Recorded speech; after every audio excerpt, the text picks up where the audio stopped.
Il futuro del Friuli Venezia Giulia è legato ad una politica in grado di fare scelte chiare e rispondere così alla richiesta di serietà e buon governo che sale dalla gente.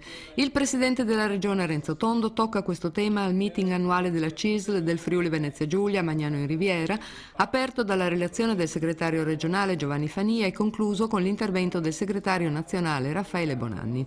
Ricorda Tondo le scelte già fatte in questa legislatura, dalla forte riduzione del debito ai 420 milioni di euro per contrastare la crisi delle imprese, dall'attivazione degli ammortizzatori sociali all'impulso per la realizzazione di infrastrutture, con la scelta di dare avvio alla realizzazione della terza corsia autostradale, dall'abolizione delle comunità montane alla riduzione dei costi della politica.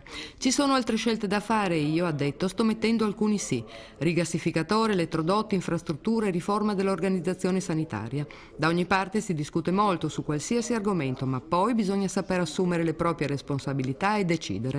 La crisi c'è e si sente anche qui, ma ci sono segnali che portano ad avere fiducia. Fiducia sorretta anche dall'aver visitato in questi mesi aziende che crescono in diverse parti della regione.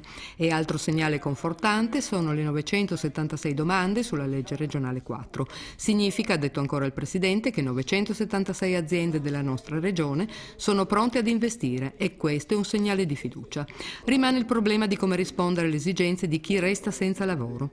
Sappiamo che non sarà il pubblico impiego a consentire una risposta e quindi dobbiamo continuare a favorire il rilancio del sistema produttivo attraverso l'accesso al credito, la sburocratizzazione e la realizzazione delle infrastrutture. Le istituzioni pubbliche vivono un momento difficile, sono oggetto di critiche, anche fondate, ha sottolineato ancora Tondo, ma spiace vedere il Friuli Venezia Giulia accomunato in un calderone indistinto, perché ha dimostrato di avere una popolazione ed una classe politica serie e responsabili nell'uso della loro autonomia. Proprio per questa storia virtuosa che il Friuli Venezia Giulia ha alle spalle, Tondo ha chiesto al governo nazionale un confronto aperto con realtà regionali che possono dare un concreto contributo nelle scelte per lo sviluppo dell'intero paese.